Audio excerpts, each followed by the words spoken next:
Hey, what's going on, guys? Today I'm going to be talking about the 5 signs of defensiveness.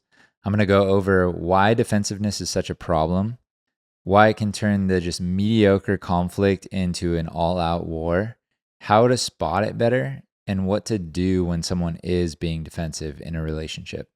Okay, so what is defensiveness? Defensiveness is a protective mechanism for our ego. It's to keep us safe. It's to avoid having empathy and feeling pain. And we don't like pain as humans. So we get really defensive in relationship when somebody's criticizing us. If defensiveness is one of the 4 horsemen, according to the Gottman Institute, that will kill relationships. So you really have to watch out for this one. This is a relationship killer. It's a connection killer. And it can take a small fight in the middle of Disneyland and turn it into everybody's going home and now you're getting a divorce. So really watch out for these patterns of defensiveness in your relationship. The first sign of defensiveness is over-explaining and justifying your actions. So when you come to your partner and you bear your feelings and you say, this action really hurt me, and they immediately start to tell you why they did it and justify it, and saying, they were late to this thing because there was bad traffic or because of this, and blaming other outside scenarios instead of just taking full accountability and acknowledging that it really hurt you.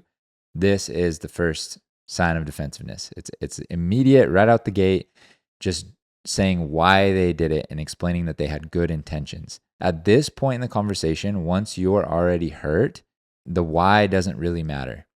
Intentions are out the window right now. They don't matter at this point in the conversation. If you love your partner and they are coming to you bearing their feelings, you need to hear out how you may have wronged them. Even if it was small, it doesn't matter.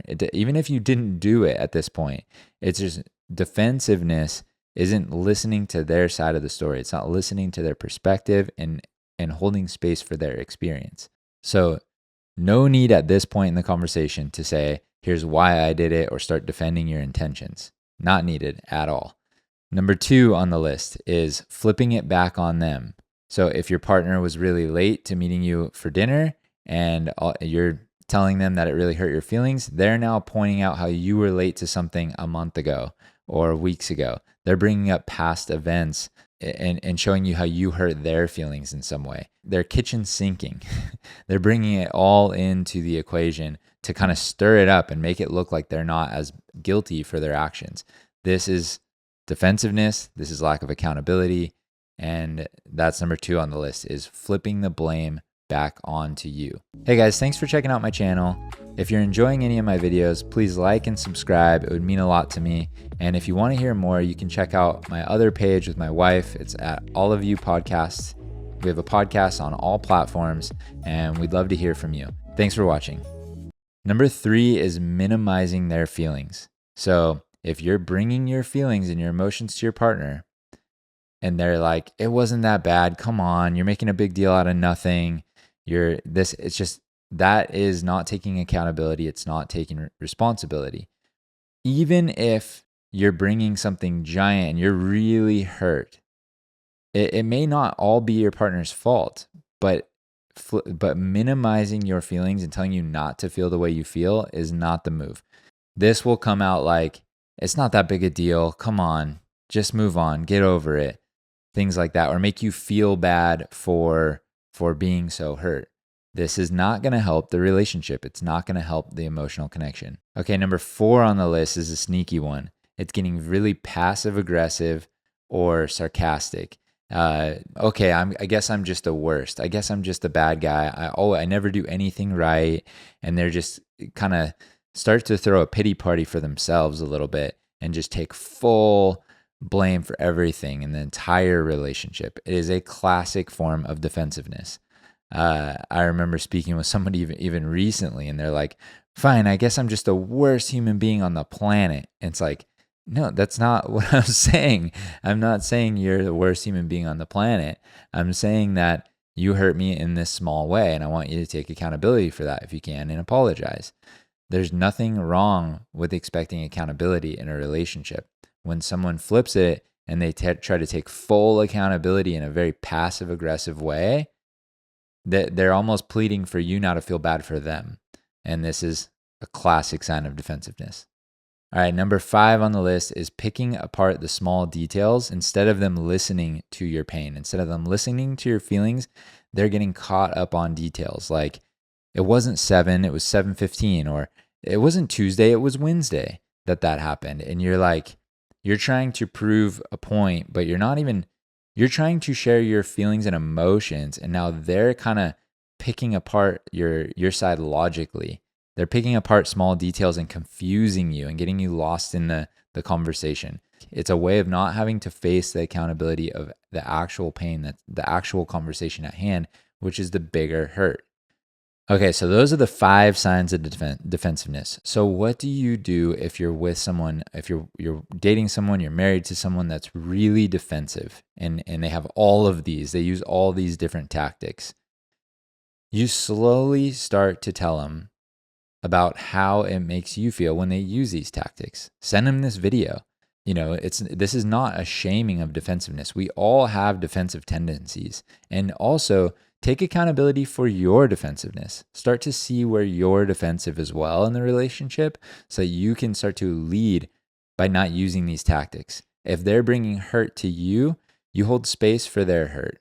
Hold space for their pain. It doesn't mean that you're to blame for all the other person's pain, but it means that you can hold space for your partner when they're in pain. I'm going to say that again. Not being defensive doesn't mean that you're wrong. It means you're holding space. You can create space to listen to all your partner's feelings, to hold space for all their big emotions as they sort through them. It doesn't mean that you have to take full accountability for their emotional outbursts or everything that they're feeling, but it does mean that you can hold space for that. And when you can hold space, you can better connect. But you start to show them slowly. You start to lead by taking accountability for your defensiveness, and you start to learn all these tools. You start to learn what it looks like. Call out defensive tendencies in the relationship. Neither one of you needs to use defensiveness if you're really connected. If you can really hold space for one another and you trust each other, you don't need to be defensive in the relationship. If one of the partners is just outright blaming all the time and you're using defensiveness to protect yourself, like they're constantly critiquing and critical of you, you can use other tools like boundaries. You don't have to use defensiveness because defensiveness just twists things. You're not getting anywhere in the conversation. So the way around this is learning how to hold space. If you are the defensive person, learning how to hold space. And if you're not the defensive one, teaching your partner that you want them to hold space for your emotions. So that will look like this. If I have a defensive partner, instead of coming at them fully accusing, like you hurt me, you're wrong, you don't want to come at them that way. A defensive person is just going to gear up. They're going to use all these tactics. You're going to get lost in the sauce. What you need to do is go to them and say, hey, I'm really hurt. I'm not blaming you entirely for all my emotions, but can you make some space to hear how something you did may have hurt me? And I might be wrong. I might be overreacting. Take accountability for your emotions. Don't put them on the other person. It's not you against them. It's you with them against the problem. All right, guys. So defensiveness is so difficult. It can be really tough, but it is possible to work through. Even if you are struggling with defensiveness or your partner is struggling with defensiveness, it is possible to learn these skills to understand how to spot it better and use certain tactics when you're approaching one another to not trigger the defensive behaviors. If you're defensive or your partner is really defensive, it's a pattern that's just subconscious and it's existed for a really long time to protect the ego, to protect them from feeling certain ways. So this can't just be broken. You can't change this in a day, but it can be worked on over time. So I hope that helps. Hopefully that gives you some inspiration. And if you need any support, as always, please contact me. Thanks a lot for watching.